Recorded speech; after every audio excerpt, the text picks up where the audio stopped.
Bienvenue à cette présentation sur notre projet d'entreprise Aide Polaire. Il s'agit d'une entreprise qui développe des aides techniques pour faciliter l'habillage en hiver et qui vise le développement de l'autonomie à l'habillage chez les personnes qui ont des incapacités physiques.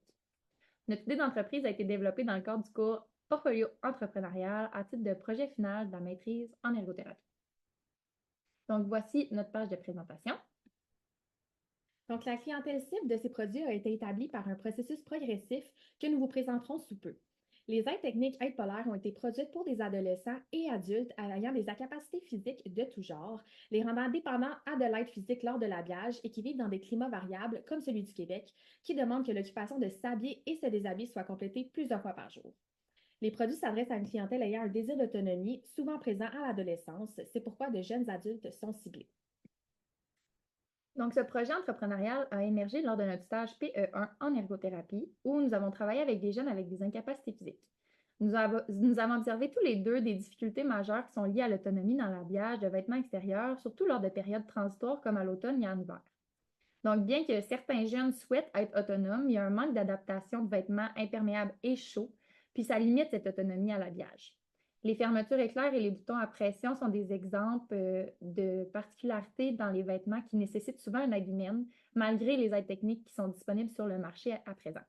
Donc, notre revue de portée a aussi révélé ce défi, puis qui est également présent chez des personnes avec des incapacités physiques de tous âges, donc des adultes et personnes âgées. Donc, nos démarches nous ont menés à réfléchir à plusieurs questions, notamment pourquoi existe-t-il aussi peu d'options pour l'habillage en hiver chez de jeunes avec incapacité physique, alors qu'il existe plusieurs aides techniques pour d'autres occupations, par exemple l'école ou l'alimentation. L'habillage est pourtant une activité répétée plusieurs fois dans la journée et est important considérant le climat au Québec. Et aussi, qu'en est-il lorsque ces jeunes sont redirigés vers des stages ou des emplois où l'accès à l'aide humaine est limité? Donc, notre première aide technique, il s'agit d'une fermeture éclair adaptée. Donc, voici ses particularités. D'abord, elle s'installe de chaque côté de la fermeture éclair d'un manteau. Elle remplace la fermeture éclair traditionnelle par des aimants qui sont situés de chaque côté de l'ouverture, qui offrent une solution pratique et efficace. Il est universel, soit disant qu'il s'installe et se retire sur différents manteaux, ce qui permet d'utiliser sur plusieurs vêtements en fonction des besoins et des différentes températures. Il a une couche de tissu épaisse et imperméable qui va protéger des intempéries comme la pluie, la neige et les températures froides. Puis finalement, il est conçu pour développer l'autonomie à l'habillage. Ce produit utilise une technologie qui est légère et facile à utiliser, qui réduit le temps d'aide nécessaire et l'effort des aidants.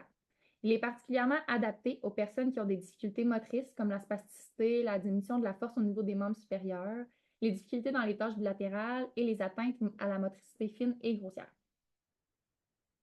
Donc, pour assurer la faisabilité du projet, nous avons entrepris plusieurs démarches. Nous avons d'abord consulté des ergothérapeutes, enseignants et éducateurs qui travaillent auprès de jeunes avec des besoins particuliers pour analyser les besoins puis développer le prototype. Leur collaboration a permis l'analyse de l'activité de l'habillage en hiver, puis à mieux comprendre les principaux défis pour les personnes avec des déficiences physiques. Nous avons pu affiner notre approche en fonction de ces besoins. Donc, la vision aussi de parents et de proches aidants ont permis d'explorer une autre perspective puis de mieux saisir les difficultés rencontrées par les aidants principaux, ce qui a permis de valider nos hypothèses en soulignant la composante de la fermeture éclair comme étant l'étape la plus difficile à l'habillage. Il y a aussi les jeunes adultes avec déficience physique qui ont joué un rôle clé dans le développement du prototype, qui a permis de confirmer nos hypothèses, puis d'évaluer la faisabilité et l'utilité du produit pour améliorer leur autonomie. Puis, nous avons également rencontré des entreprises de vêtements au Québec pour mieux comprendre le processus de production, puis d'identifier les étapes clés pour le développement des aides techniques. Ça a permis, entre autres, d'identifier les étapes prioritaires au développement des aides techniques ainsi que les collaborateurs qui sont indispensables au projet. Puis finalement, il y a aussi, on a été en contact avec un conseiller en expert en démarrage d'entreprise qui nous a aidé à définir les priorités du projet, puis à structurer la création de l'entreprise. Donc, afin de démontrer la pertinence du projet, plusieurs démarches ont été réalisées. Nous avons d'abord fait une revue de portée avec la question de recherche: quelles sont les barrières et facilitateurs à l'habillage chez une clientèle avec des incapacités physiques, qui a mené à divers résultats. Et il en ressort de la recension des écrits que l'environnement physique est souvent perçu à titre de barrière ou de facilitateur important pour mettre ou retirer une personne d'une situation de handicap. Donc, les défis qui sont liés à la disponibilité de vêtements en termes de style, de fonctionnalité, puis les coûts qui sont associés à l'achat d'équipements spécialisés, c'est des préoccupations qui sont majeures pour les personnes avec des incapacités physiques ainsi que leurs proches. Donc, ces barrières peuvent non seulement limiter l'autonomie et la participation sociale, mais ça va aussi avoir un impact sur l'estime de soi puis le bien-être émotionnel des individus concernés. Donc, en conséquence, c'est crucial de sensibiliser les fabricants de vêtements et les décideurs politiques à ces défis afin de promouvoir l'inclusion et l'accessibilité pour tous. Une étude de marché sur les compagnies de vêtements adaptés a aussi permis de ressortir que les méthodes qui sont couramment utilisées pour pallier les difficultés à l'habillage se limitent principalement à des services de couturière qui sont dispendieux et qui sont souvent vraiment moins disponibles que désirés. Puis des vêtements qui facilitent la tâche pour les proches aidants, mais qui développent pas nécessairement le développement de l'autonomie de la personne qui reçoit cette aide-là en question. Puis, ça mène aussi à de l'évitement, comme de choisir de ne pas porter de manteau, de ne pas porter d'habit de neige, de ne pas attacher son manteau ou de simplement ne pas sortir en hiver.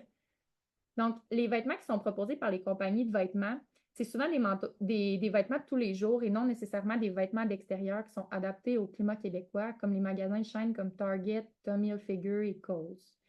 Donc, l'idée de développer des vêtements d'hiver adaptés se montre pertinente et innovante, considérant la récurrence annuelle de cet enjeu au Québec. Les entrevues, les tables rondes, puis les observations ont également permis d'évaluer les besoins puis d'analyser les résultats pour confirmer la pertinence d'un produit qui facilite en effet l'habillage en hiver et qui mise sur l'autonomie.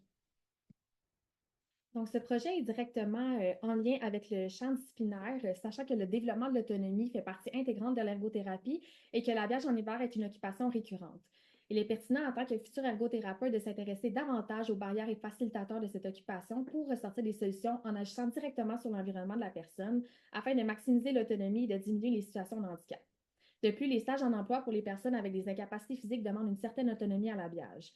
Il en ressort qu'une aide technique pour optimiser l'autonomie à l'habillage du manteau pourrait donner davantage d'opportunités en emploi à ses utilisateurs en favorisant l'inclusion et l'engagement des personnes avec incapacité.